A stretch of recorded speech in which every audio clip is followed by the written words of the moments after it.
Assalamualaikum warahmatullahi wabarakatuh. Alhamdulillahirabbil alamin, hamdan syakirin, hamdan naimin, hamdan yuafi ni'amahu wa yukafi mazidah. Rabbi shrah li sadri wa yassir li amri wahlul 'uqdatam min lisani yafqahu qawli.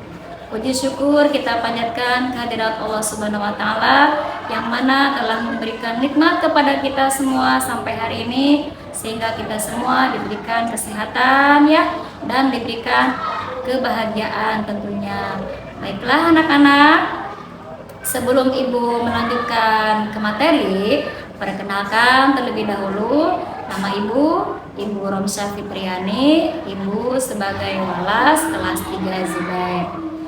Baiklah, untuk materi kali ini Ibu akan menyampaikan mengenai orang-orang yang wajib mengqadha puasa.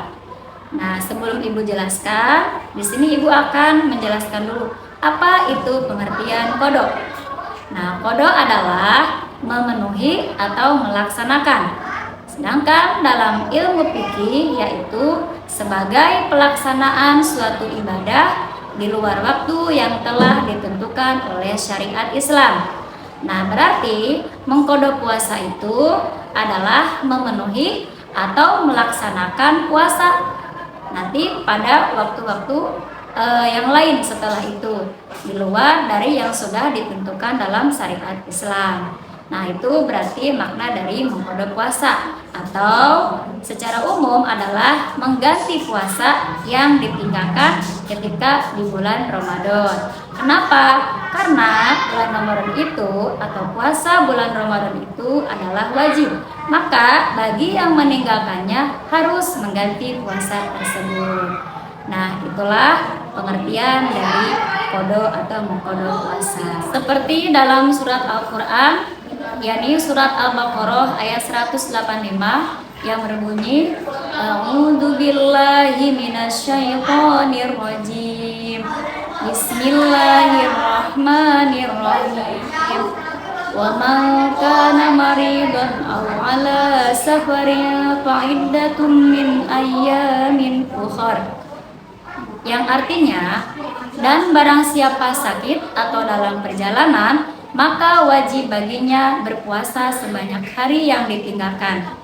Nah, dari ayat di situ bahwasanya mengqadha adalah suatu kewajiban karena kita telah meninggalkan yang disebutkan dalam ayat tadi, maridon, yaitu sakit, ala safarin, atau dalam perjalanan.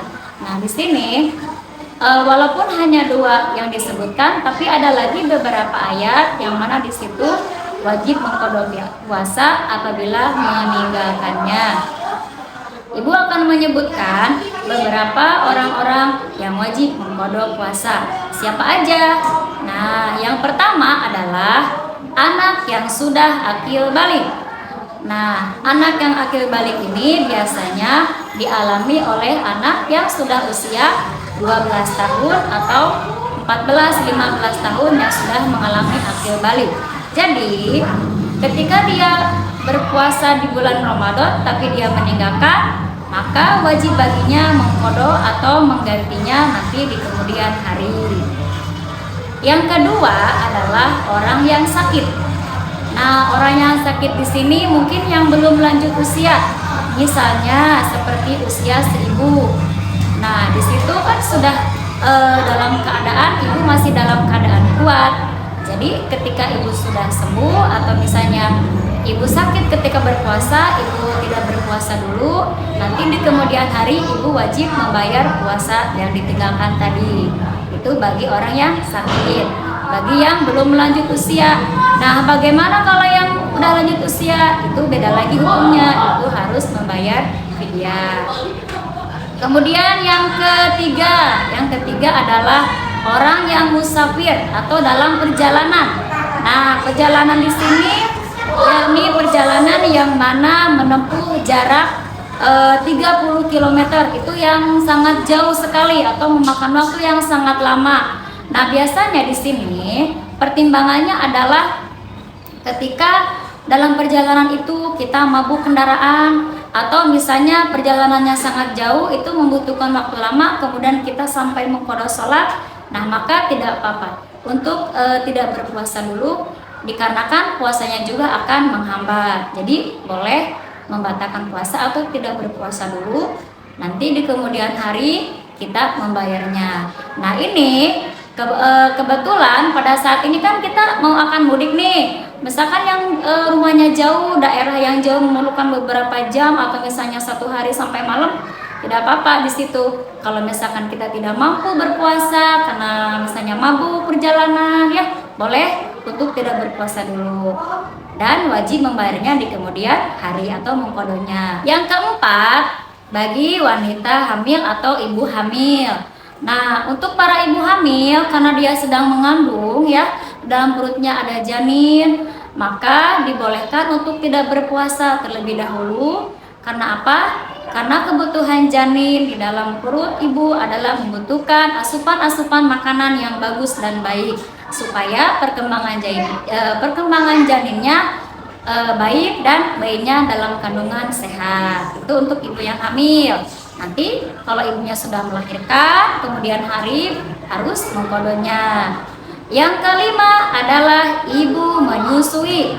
Nah, bagi ibu yang menyusui tentunya harus banyak mendapat asupan makanan, ya, karena untuk ASI dalam ibu tersebut yang akan diberikan kepada bayi yang masih menyusui. Di sini juga ketika kita berpuasa biasanya mungkin karena asupannya sedikit, maka ASINya kurang bagus, bisa mengakibatkan bayi tersebut misalnya sakit, ya, atau misalnya kurang dehidrasi gitu, maka boleh ibu yang sedang menyusui tidak berpuasa. Yang keenam adalah wanita haid. Nah, ini bagi para wanita yang misalkan ketika di bulan Ramadan dia datang haid selama seminggu atau 5 hari atau beberapa hari, dia tidak boleh melakukan puasa. Nanti puasanya harus diganti di kemudian hari. Yang terakhir adalah wanita nifas. Ya, nifas di sini adalah melahirkan. Misalnya ada nih di bulan Ramadan ini yang melahirkan. Nah, dia selama masa nifas itu harus tidak diwajibkan untuk berpuasa, misalkan 10 hari atau misalnya mungkin selama 1 bulan, karena waktu nifas itu adalah 40 hari. Jadi selama 40 hari tidak boleh mengerjakan puasa. Nah, itulah beberapa orang-orang yang wajib mengqadha puasa. Nah, pesan ibu adalah bagi teman-teman atau bagi anak-anak yang soleh yang solehah, siswa-siswi SD ITA Najah yang kali ini pada Ramadan kali ini mungkin ada yang sedang sakit atau misalnya nanti ketika perjalanan mudik tidak bisa berpuasa, nanti harus membayarnya atau harus mengqadhonya nanti di bulan atau di hari berikutnya. Nah, itu saja pesan dari ibu. Bagi yang anak-anak sudah akil balik, yang misalnya yang ada kelas 5 atau kelas 6 yang sudah haid, maka harus membayar puasanya nanti di kemudian hari. Oke anak-anak, demikianlah materi yang ibu sampaikan pada hari ini. Mudah-mudahan bermanfaat, kurang lebihnya mohon maaf. Alhamdulillah. Wassalamualaikum warahmatullahi wabarakatuh.